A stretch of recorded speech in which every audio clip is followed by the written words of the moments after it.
Welcome to the Magellan Podcast, Navigating Education in the 21st Century. This podcast brings the expertise of Magellan Learning Solutions to the biggest questions and issues in higher education. It is produced and directed by Adam Rank. The podcast theme was written and recorded by Wayne Patton, and it features Magellan partners Wayne Patton, Aaron Traphagen, and Emily Hetty. RSI, or Regular and Substantive Interaction, has caused a lot of heartburn among schools that offer online instruction. What does RSI mean, and how might you best approach it on your campus? Joining the Magellan partners is guest Terri Milroy, Coordinator of Education Technologies at Southside, Virginia Community College. Thank you for joining us today, Terri. Thanks for the intro, Adam. Hello, folks. My name is Aaron Traphagen, co-founder, CEO at Magellan Learning Solutions. Pleased to welcome you to the inaugural episode of the Magellan Podcast. As Adam, should we have the? Thank you. Thank you very much. First time on the board. Well, as Adam mentioned in the introduction, our intent here is to take what we see as some of the bigger issues in education, specifically online education, and dig into the meat of those issues together. Before we jump into today's topic, ask Wayne Patton, CEO here at Magellan, to share a little bit about who we are and what we do. Thanks, Aaron. I really appreciate that elaborate introduction. Yeah, it's my pleasure. So Magellan started very organically. We were all working at a large institution with a vibrant online division, and institutions would just start to call and ask if we could help. And so it started with just some consulting, and over the years developed into a little bit of a client base where eventually in 2017 we stood up Magellan Learning Solutions, where we offer a range of services from content development, academic operations. We have a large network of instructional designers, SMEs, people that really run the gamut across the skill set needed to run an academic institution, specifically a lot of skills in the online arena, a network of about 350 people now that we engage for projects, seek their expertise. It's kind of if we don't know everything, we know someone that does approach, and that's served us well. It served our clients well. So we've been going strong for over 5 years now, and like Aaron said, jumping into this podcast realm, we could have a good time at a funeral. We laugh a lot. We have a good time doing what we do. We love our clients, and I'll turn it over to Dr. Emily Hetty, our Chief Academic Officer, and let her pick it up from there. Okay, so I just came onto Magellan in the last couple of months. Business has grown, and we needed somebody to take the lead on the more specifically academic questions. The really, really fun first one of those that we've gotten to take on is RSI. It's a complicated question right now because, like many things that come from the federal government, from our accreditors, so on, it's not incredibly well defined. So at this point, we're working off a series of principles and best practices that schools that are offering online instruction need to build into their curriculum. They need to see interactions that are instructor-initiated, that happen regularly and frequently, that are meaningful, and that are academic in nature. What exactly that means? Still up for grabs, and that's some of what we're going to be talking about today. I'm really glad that we can talk about that, though, with Terri Milroy. Terri, you, your partner Keith at Southside are two of the very, very first people that we've been able to have this conversation with, and I know you are on top of it, so welcome, Terri. Can you tell us a little bit about what you've been doing in this realm and other related things? Well, first, thank you all for having me. I'm very excited to be here. Southside is part of the Virginia Community College Consortium, so we have been working with the VCCS, but especially in our own institution, to develop best practices for our faculty and also to support creating course design that is going to help our faculty be more successful. I am also the chair of the E-Learning and Educational Technologies Committee for the VCCS, And we have done professional development for all 23 of the Virginia community colleges on the subject of RSI because it is so amorphous. We don't really know exactly how accreditors are going to look at it. The language is somewhat ambiguous, but we've done our best to create videos and webinars and some handouts for faculty to give them a head start in doing this and trying to do it well. Great. And with that, we really appreciate you being here, Terri. Let's dive into kind of the first topic, which is really this idea that online education's been around a while, and we've seen it go from what Wayne affectionately termed the Wild West of online education into a much more well-oiled machine kind of model. People have really kind of figured some things out, and it's running pretty smooth. But given the background of all of that, how does RSI fit into that? How did we get from there to here? And why do we need RSI? So I think one of the fun ways to jump into this is maybe to talk about some of the horror stories we're familiar with from the Wild West days that got us here. Wayne, if you wanted to. Yeah, and I think it's still the Wild West, right? Though there's been a lot of improvements in online. A couple of the big players have really been doing what we would think of as RSI for a while.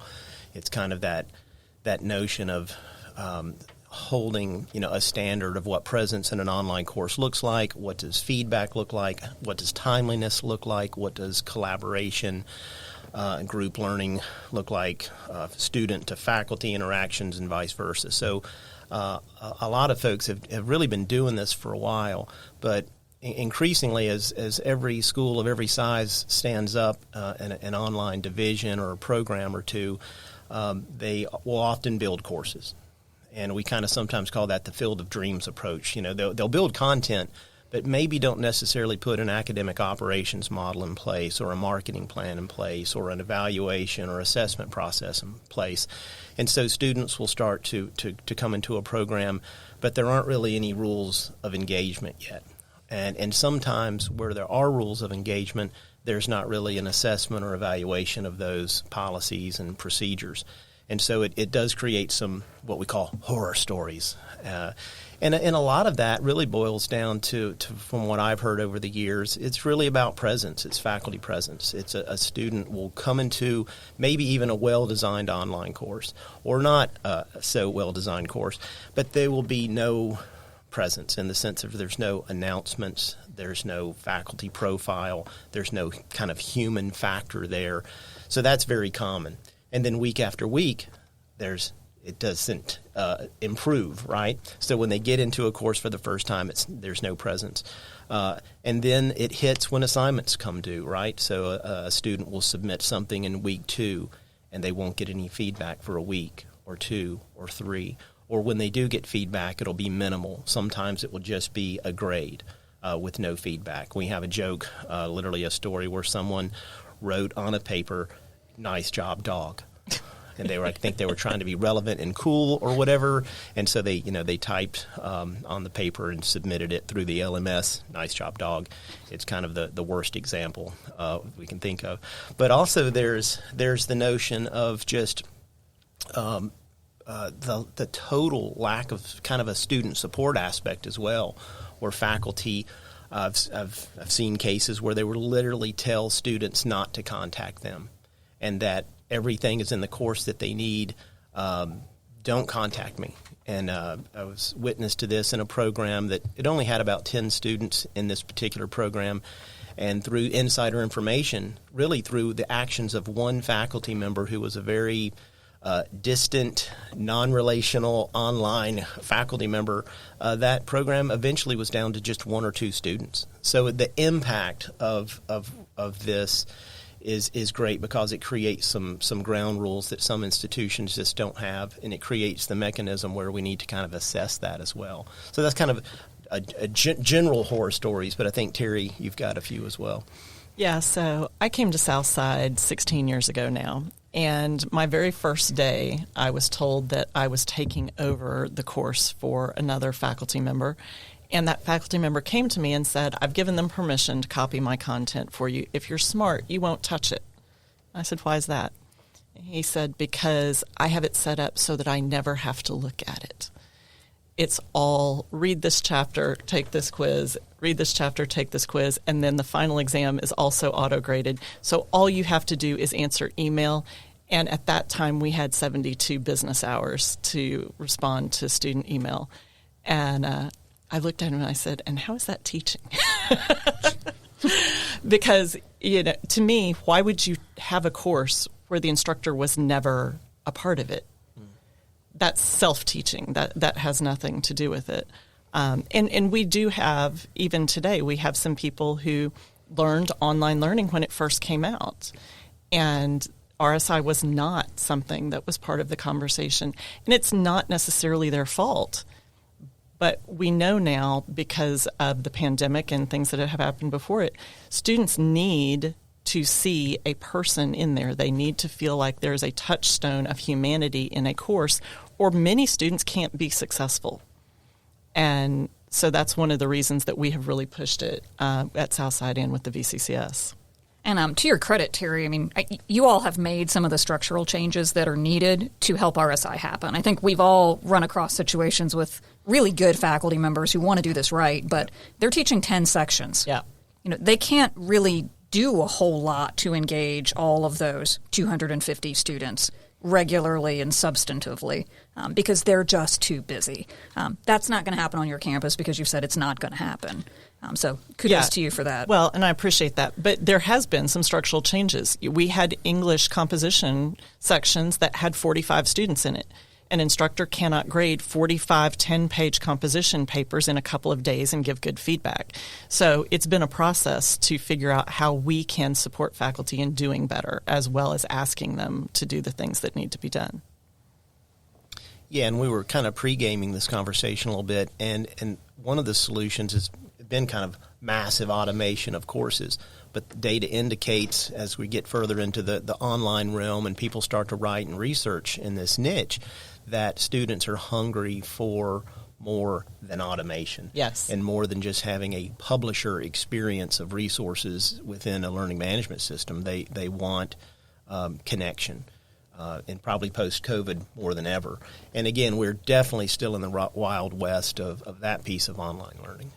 Well, and if you jump into just the learning piece of that, and I know something in the office we've been talking a lot about in preparation for a future secret podcast, is cognitive load. And just to think about kind of the extraneous load on a student as they have no idea what they've done right or wrong because they're not provided feedback.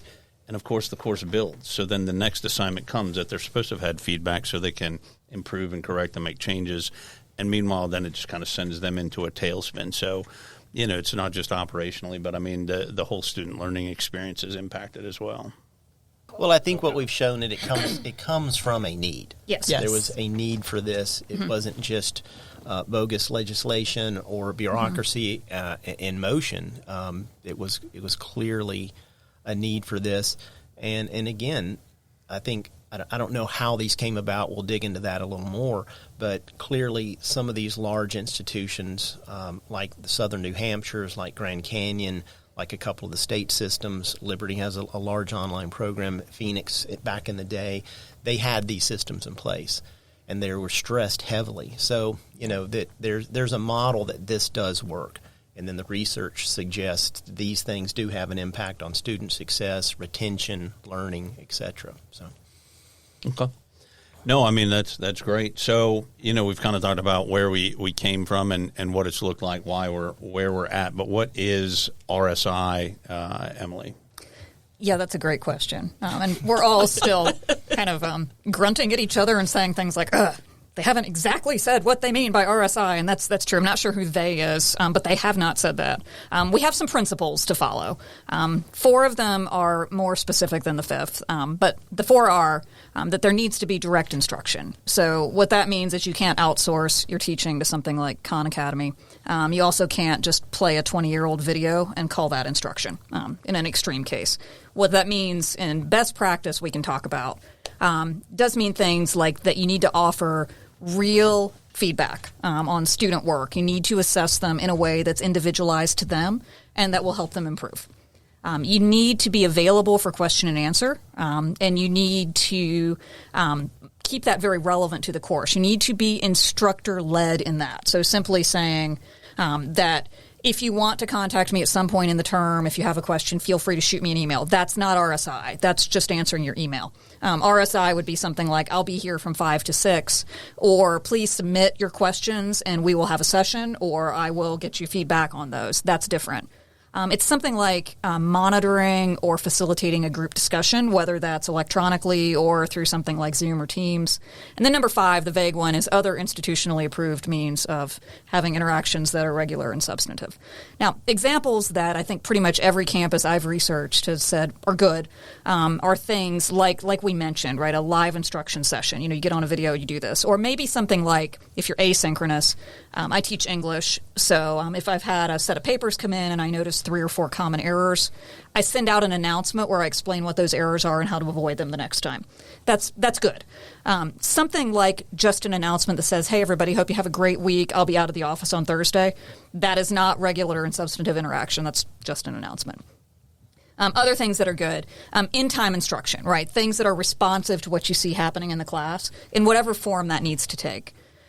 Assessment, again, with feedback, not machine-graded, but real feedback that shows that you, the instructor, have looked at what the student has done, have thought about it, and have given them ways to improve. Things like regular office hours and sessions, study sessions, for instance, things like that can fit this. And absolutely, something like reaching out to students that are drifting. Maybe you want to do a reach out to every student that got a C or lower on their first paper or test. Maybe you notice the students haven't posted anything in the class for 4 or 5 days. A reach out like that counts. It's instructor initiated. It's inviting the student back in. Now, one thing I do want to emphasize, it tends to work better when you build RSI into course design and into policies rather than expecting every faculty member to figure out how to do it for himself or herself. That's very challenging to expect that. So you design the course right on the front end, you can cover this. Absolutely. And, Emily went over a lot of the options that faculty have.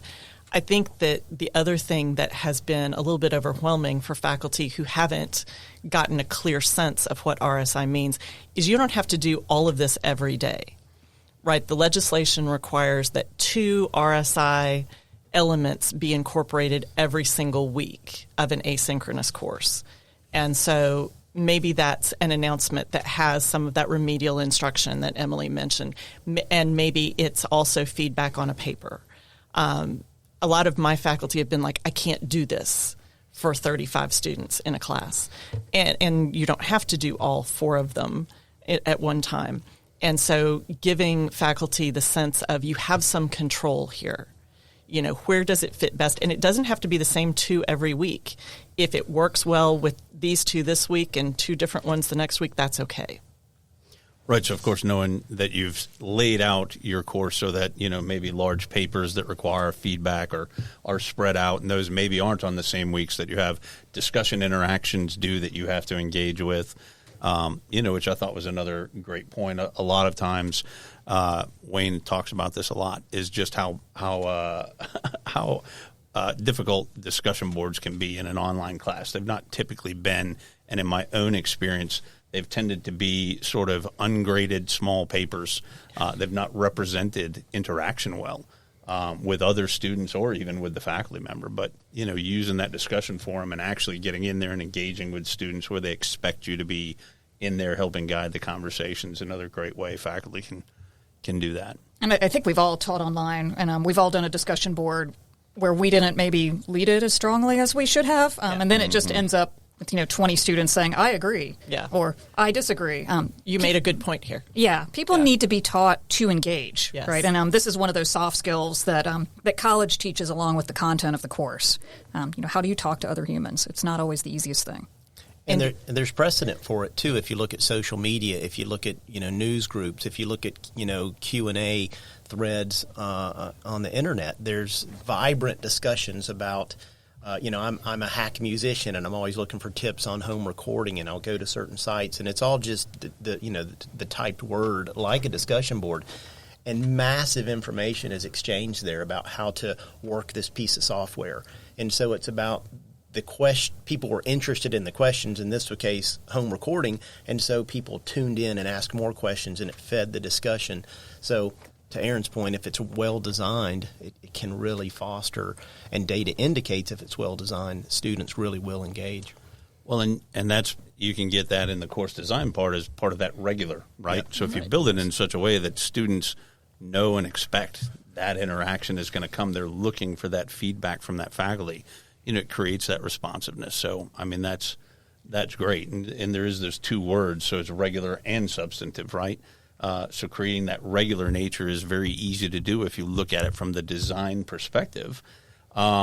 What's not always easy to do in the design side is the substantive, right? And so that's that operational part where you as a faculty member have to understand the difference between good job dog and can a student do something with the feedback you're providing?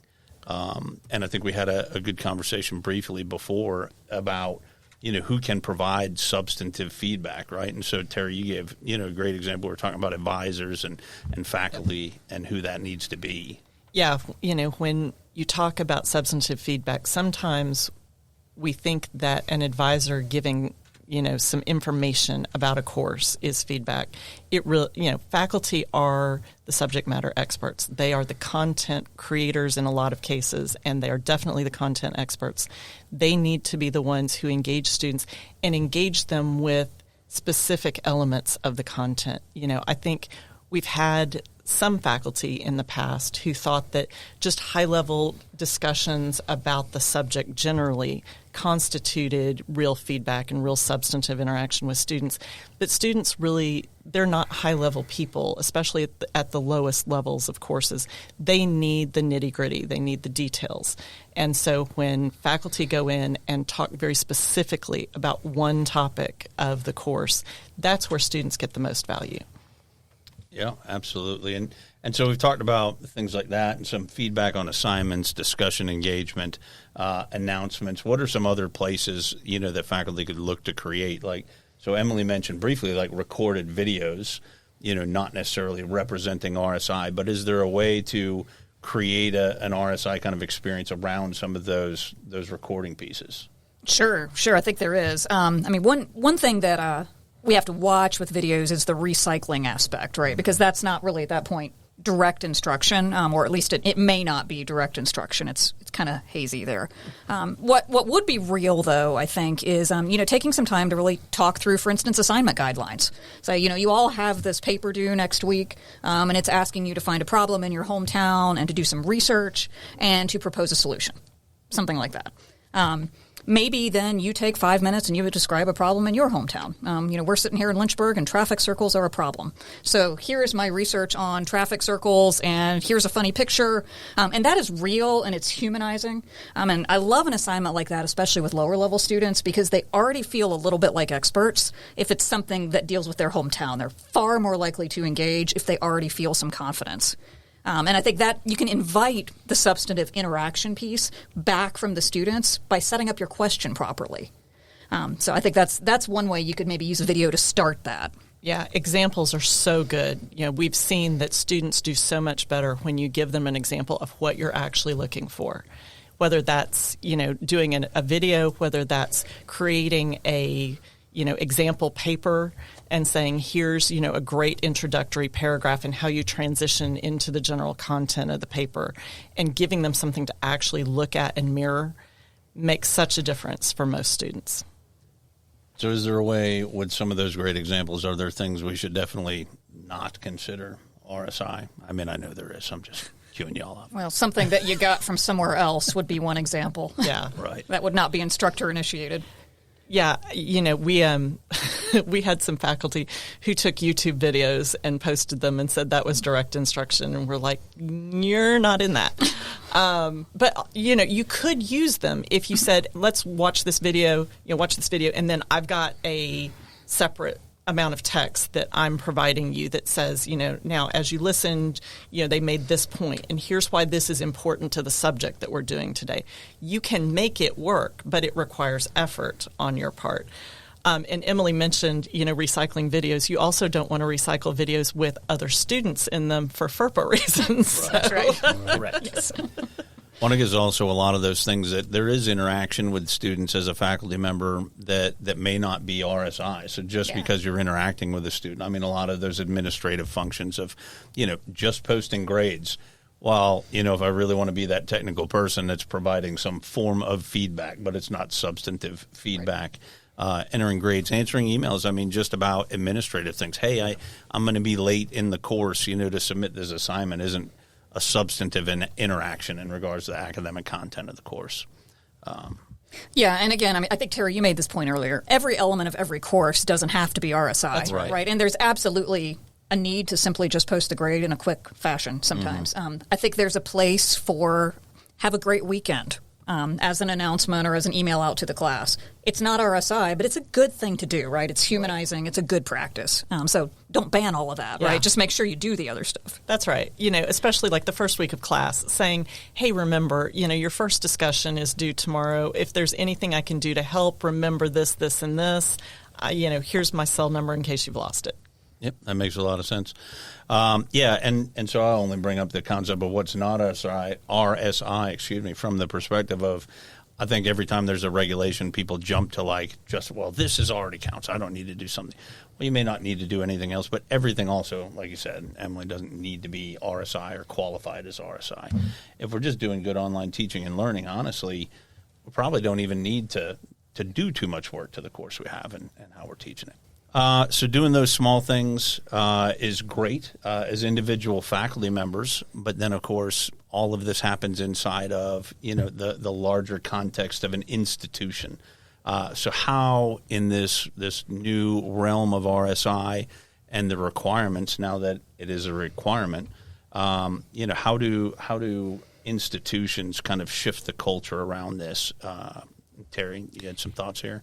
Yeah, so the VCCS, we basically went about it from the perspective of we have too many faculty members to try to address them individually, especially from my committee's perspective, because we were in charge of explaining RSI to 10,000 faculty. It was too many to address individually, so we elected to do a top-down approach. We went to the chief academic officers, who are generally the vice presidents of academics, and said, here's what it is. Here's why it's critically important to the health and safety of your institution. Here's a list of do's and don'ts. We need you to support us. And then they took it to their faculty senates and their deans, and it kind of trickled down that way.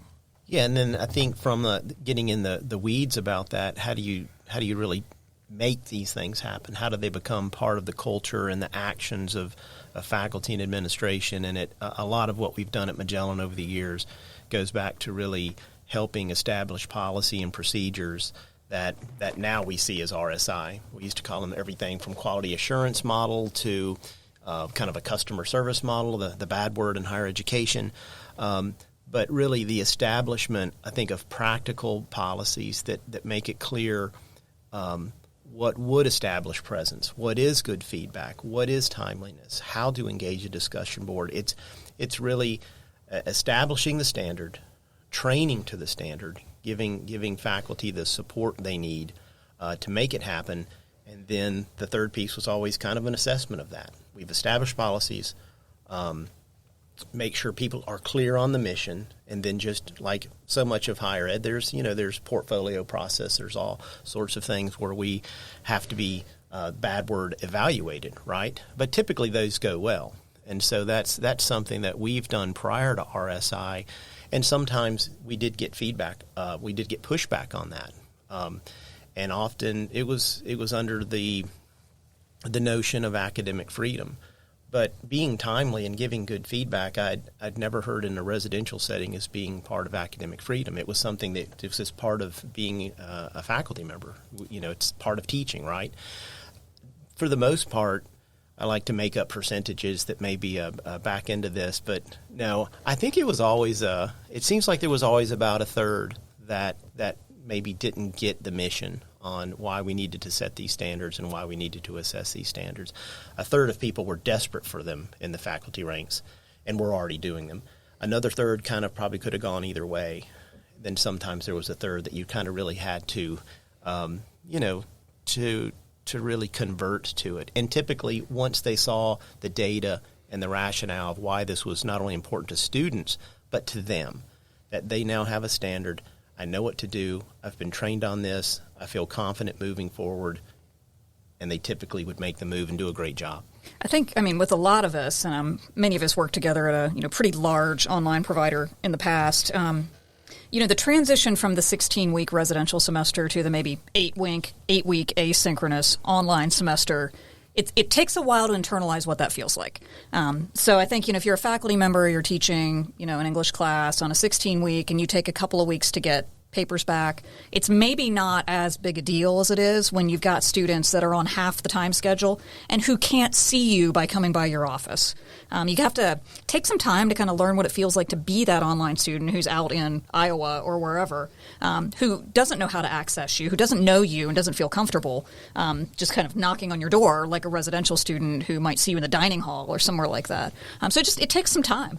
And I think most people love their students. They want to be effective teachers. And there's just a little bit of a process in getting there. I'm always one of those people. I'm an inbox zero person, so I didn't have any problem with that. But I did find, when I was in a situation to field student complaints about online, the vast majority of the time the policies protected the faculty member. They provided some much-needed accountability, but we would get a complaint that, faculty member was not responding to whatever, and it turns out, the student had emailed 23 minutes before. That's not a made-up example. That happened over and over and over again. And we could come back and say, no, they have 48 hours. If you haven't heard anything by Friday, let us know.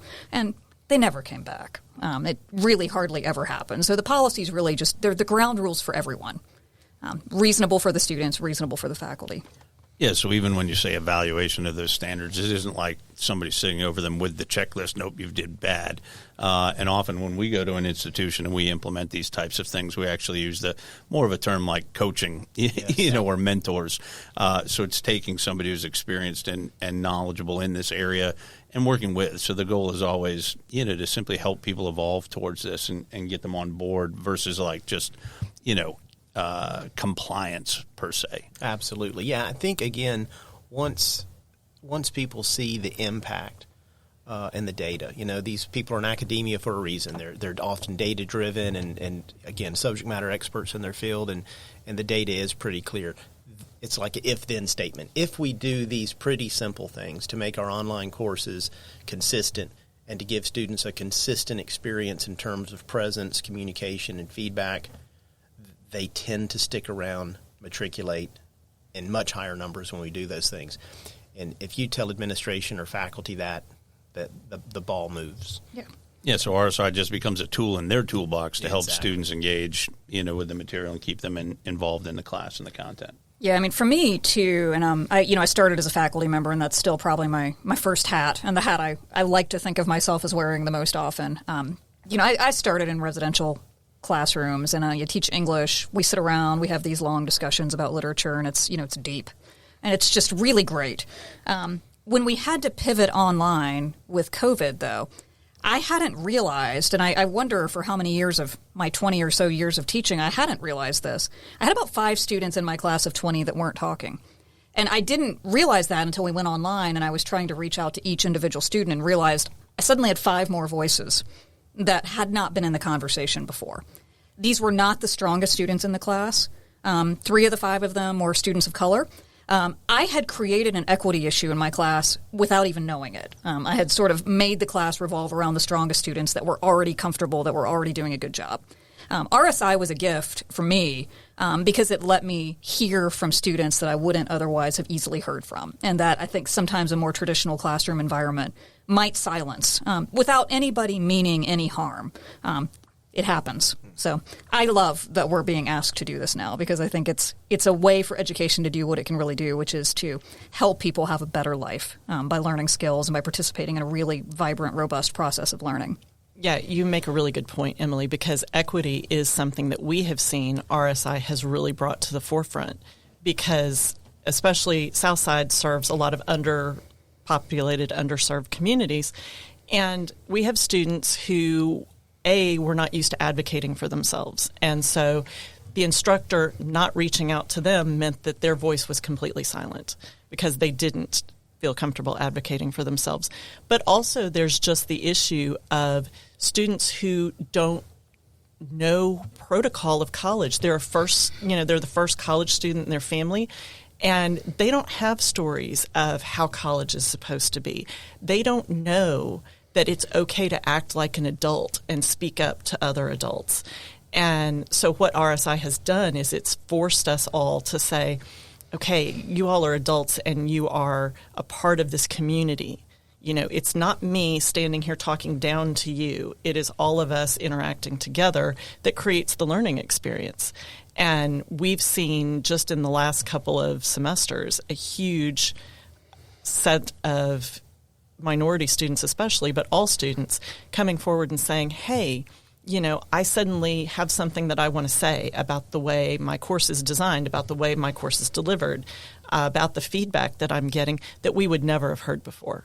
Yeah, we were recently in a training situation with a client that's about to build out, hopefully, a sizable online program. And so we were kind of prepping them on some elements of course design and RSI. And I always get scared when I use this example because I'm not comparing higher education to a restaurant, but I think a lot of the same psychology and sociology is afoot when you think about, you use the word, it's about experience. This is an experience. Going to a restaurant is an experience. You can go to a beautiful building that is clean and well designed for a restaurant. They can serve you a beautiful, your favorite meal, whatever it is. And if you don't have good service and they spill your drink on you or don't bring your drink at all or your steak never arrives or if you have bad service, you're not going back. And so I asked that question first to lay the groundwork that in this terrible comparison, faculty, staff, and administration in service to our students, they are the server. And so we can create beautiful courses. We can have a beautiful campus or a beautiful IT infrastructure to house this online program in. But if you have bad service, the students are going to leave and they're not going to come back.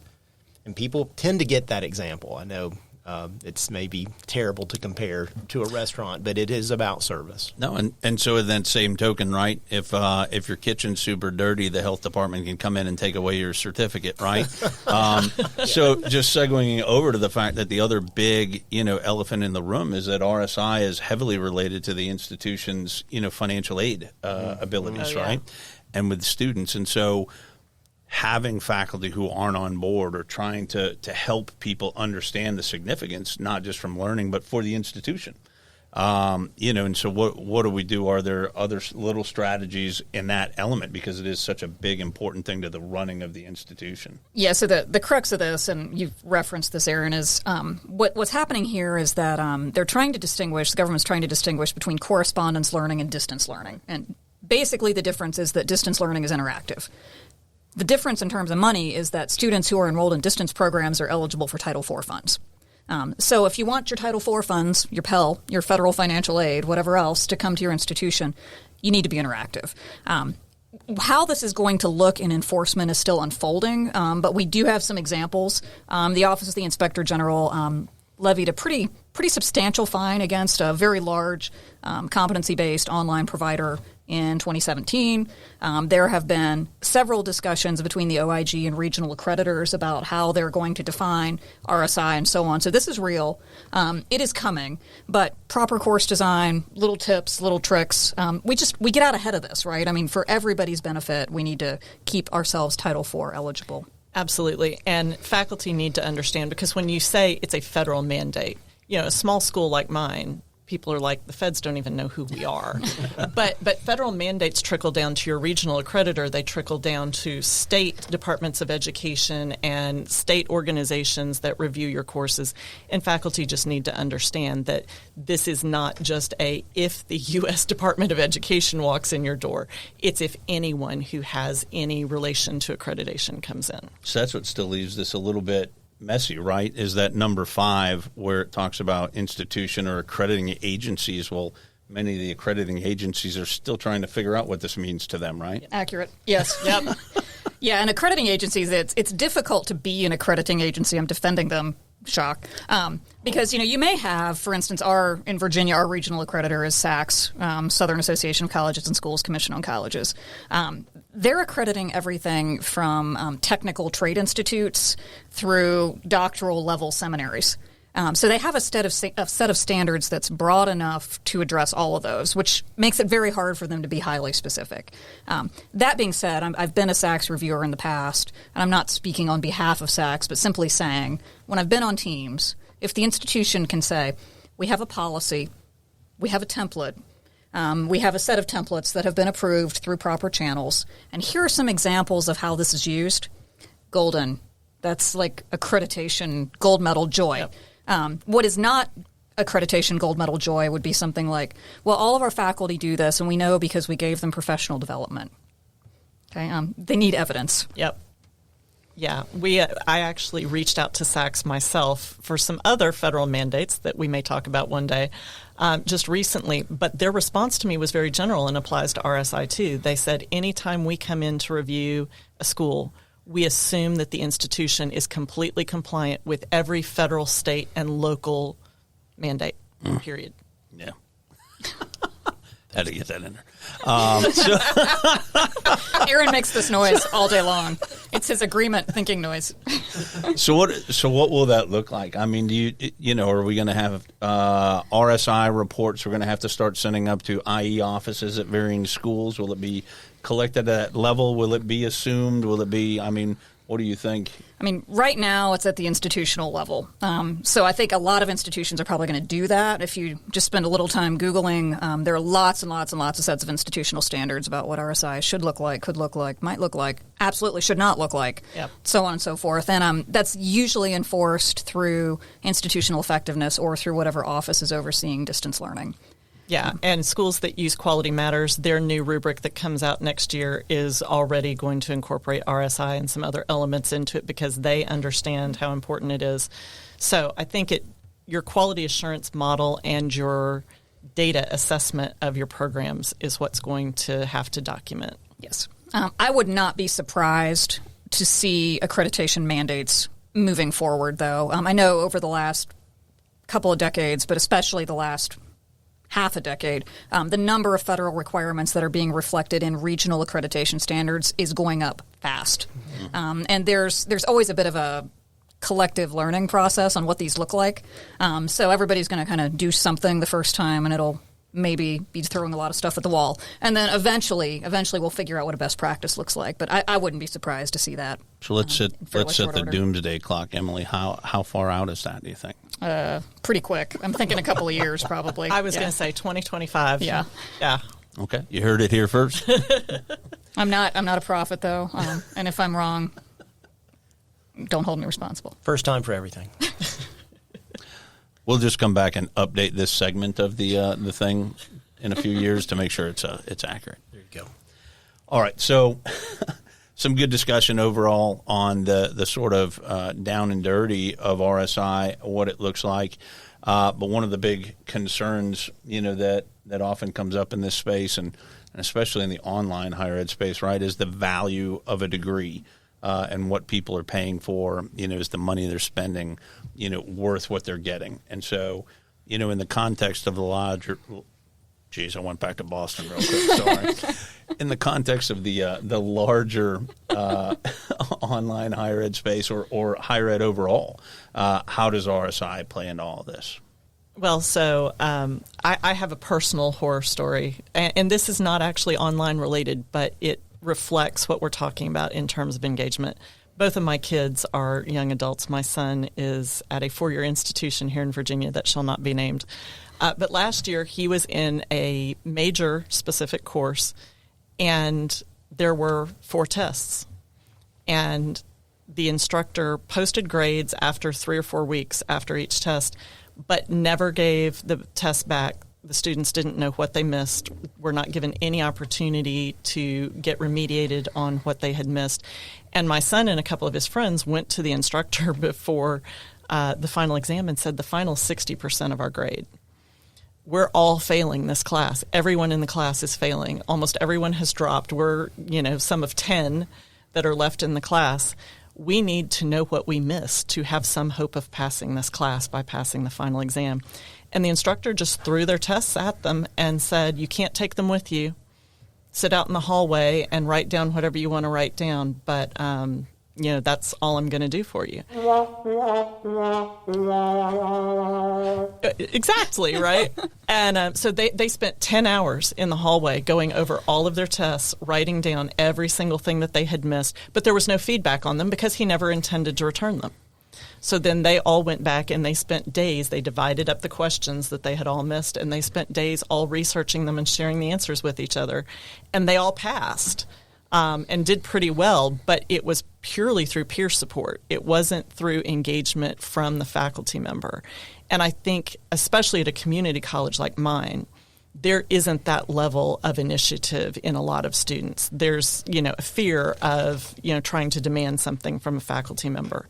So this substantive engagement that's required of faculty is going to prevent that situation, especially in online learning. Sure, and that's not just young students either. I mean, in online, we know our kind of, demographic. Yeah, our demographic, right? That average age is somewhere in that mid-30s, right? Adults, professionals.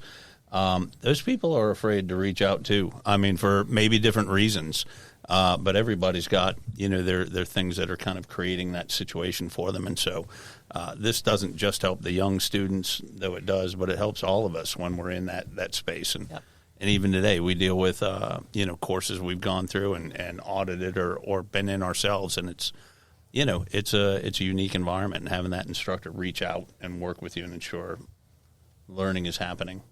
In a distance course, especially where students have no idea of the personality of the instructor because they haven't shown themselves, you don't really have a good sense of how to approach someone whose humanity you have not encountered yet. And I think that's another reason that this is really good practice, is because it gives students the ability to know their faculty members as people and to know, hey, they've got their own quirks and foibles. They are not perfect. And I don't need to feel intimidated to step forward and reach out. You almost have to overplay it in this mode of delivery, right? You have to kind of I used to get made fun of a lot because my announcements were rife with smiley faces and, side stories. I wanted them to get that humanity. Yep. And so it would show, and we were talking about it earlier, and often students will tell you in an end-of-course survey that I wish my other professors were like this, and they would even sometimes tell on other professors, like we were talking about. That makes you feel good from your performance in the course, but at the same time, you're like, as a person that was part of that administration and knew that if a student had a bad experience in maybe just one section, they would vote with their feet and sometimes leave. So, great point. I mean, I think, to come back to your point, Terri, your son had a really good learning experience, though through no credit to the instructor, because he learned in the way that people really learn best, which is in community. Right. He and his peers did a project together. Yeah, essentially. That's exactly right. And I'm sorry that they had to do that. That's very unfortunate, and poor experience students for them. But they passed the class, right? In an online environment, that can be a lot harder, right? Because you can't sit in the hallway together. That's right. So we really do need something on the structural level of the course and on the personal level of the instructor to help students learn in this way that's good, right? College it's not just a skills dump, right? If it were a skills dump, we would all just go log onto YouTube and learn to do something and take a quiz and then prove we could do it. It's not that, right? It's a way of kind of growing in community and learning with others. And RSI unfortunately has to legislate that into existence, but it's a gift. It's a gift to the instructors too, right? I love my students, and knowing my students is a good thing for me. I don't always love every individual student equally. Try to serve them equally. What? But in a Wild West environment, like we were talking about, this piece, this human piece, this social piece, this community piece, is widely unexplored and online. Even the big players in the industry haven't really cracked the code here yet. And they've tried all sorts of different things, like using social media, using Messenger within different LMSs, having, live Zoom or, Microsoft Teams meetings. Nothing's really kind of broken through yet that we've seen that is kind of coming the standard. So I think it's probably something out of this that will probably, like everything else that's developed in this industry, it's going to be very organic. Mm-hmm. Well, and it's going to have to be, right? Organic Yes. it's not like all these relationships when you go to a physical campus are as forced as all that. That's right. And when you get those opportunities online, I mean, I had my own opportunities with that, and with an online course where, the whole course was a project. And from day one, here's your group, you 4 people, you're going to go ahead from the initial assessment all the way through producing your final project. Y'all are going to work together. And here's our mandated amount of time. You're going to have to communicate 1 hour a week and send us this and blah, blah, blah. But when it's real and it's kind of becomes a thing you have to do, the 4 of us, we spent way more time and implemented our own community. That 1 hour of sort of imposed community, didn't really mean anything. It was all these additional times. It was late nights on a weekend when everybody was available, getting on a Skype or Teams wasn't or Zoom as big of a thing then, but so we would be on Skype for hours talking through and working through the problems, kind of helping each other understand where did we go wrong here, how do we improve that, and that's a big deal. I think the other kind of segue of the conversation here is that it's not just online, right? And I think you've kind of hinted towards that. RSI is focused on online. I think there's so much regulation towards the idea of online because it's kind of its unique entity, but there's a lot to learn here for residential faculty and residential campuses, right? Yeah. I mean, my kids aren't college age yet, but if I'm pondering spending, $150,000 or something and sending a student off for a 4-year degree on a residential campus, I mean, I want my daughter or my son to come out with something more than the ability to perform some tasks in the workplace, right? I want them to understand how other people think. I want them to be able to communicate in a way that's civil and that's helpful. I want them to be open-minded in a good sense, as an open-minded in order to evaluate ideas and then decide how to act, right, in a way that's good for society, that makes the world better. And I don't think you can do that just with straight content. That requires other people, and it requires some kind of deliberate interaction with them. It does, absolutely. And it goes back to something we talked about before we started recording, which is the fact that whether it's residential or distance, we have to teach students soft skills because, Aaron, you couldn't have done what you did with your group if you didn't have the ability to work well with others, if you didn't have communication skills and presentation skills. And Wayne's questioning that.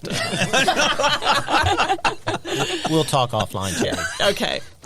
But we have to teach students that. Employers say today that 96% of them are still looking for college graduates coming out with these soft skills. And I think part of the reason is because online learning has not taught these things, even where residential experience has. Oh, yeah. And we get into, maybe some future podcasts here already, but start talking about some of that information literacy and critical thinking skills. And we'll just put that right there. And I don't know what you're talking about. What are you talking about? Okay. I think that's a good set of conversation here, I guess. Is that what we say? It would take a minute to kind of go around the room and see if there are any last thoughts that anybody has. Maybe start with you, Wayne.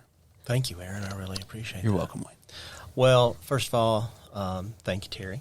Thank you. We really appreciate our relationships with the community colleges of Virginia. You guys really were out front on this, and it helped us to get out front, honestly. So we appreciate that. And I would just keep kind of, I'm a simple guy, and I beat the simple drum of, online is still in its early era. And one thing that I'd like us all to consider out there in the audience is you think about online, or maybe you're not a fan of online or not sure how awesome it can be. I always tell the story of Sgt. Pepper's Lonely Heart Club Band. And that was the greatest album ever created, of course, by the greatest band ever, the Beatles. But they did that on a 4-track. And I don't know if you know what a 4-track is. It's just what it is. They recorded that album on 4 tracks and did some pretty creative things to create more tracks out of that.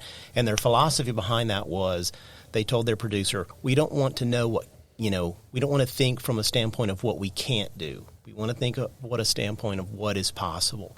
And when you go into an online venture with that attitude, in leadership, at the faculty level, at the staff level, and all these areas that we've talked about in terms of course development, academic operations, that's the attitude you have to kind of transform your online program and transform your campus. So it's an attitude, it's a matter of will. So that's my kind of closing thought. I agree with Wayne. Wow. Long pause. I will say also, it's really important to have a leader or a champion on the campus. Yes. I know we've worked with a number of leaders over the years, and Terri, I think you're one of them, who are just relentless. They really believe in something, and they work really, really hard to bring it about. And I can't overstate the importance of a figure like that to kind of creating buy-in, to helping people understand the why and the how of things, and ultimately to making the kinds of differences that we know need to be made. Well, thank you. And thanks to all three of you here at Magellan. I'm going to speak for myself and my boss, who is lurking around the corner somewhere, in saying that you all have been amazing partners in helping us put forward this whole policy and program, because it's not an easy ask. When the feds come down with the mandate, they usually do it with something that's nearly impossible to implement if you don't have a staff of 1,000.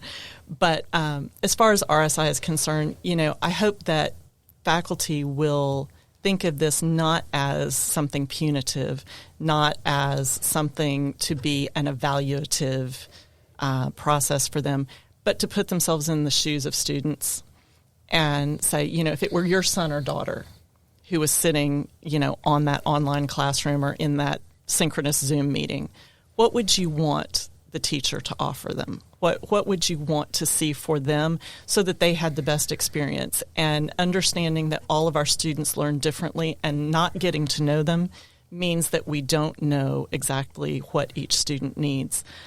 Just keep that in mind as you develop your course and as you deliver it. Yeah, great point. Yeah, thanks so much, Terri, and Keith out in the hall somewhere. It's been great to have you here. I agree with all three of you.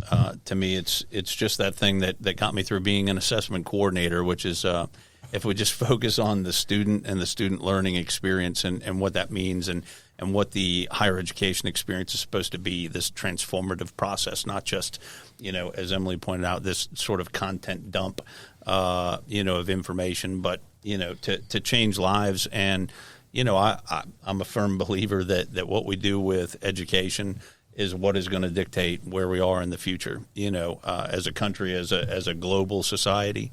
So education really does have that power. And if we do it right, we can make the right kind of impact. So thanks, everybody, for listening to the inaugural episode of the Magellan Podcast. We look forward to speaking with you some more in the future. Thank you for listening to our discussion on RSI. If you enjoyed the podcast today or found it helpful, follow us on iTunes, Spotify, or where you listen to podcasts, and leave a review to let us know what you think. Come back next month, where we will talk about how to develop a healthy online ecosystem within your schools. If you or your school is looking for help with RSI, consulting, or course development, our team would love to help. Reach out to us at thinkmagellan.com. Thank you for joining us on the Magellan Podcast, Navigating Education in the 21st Century.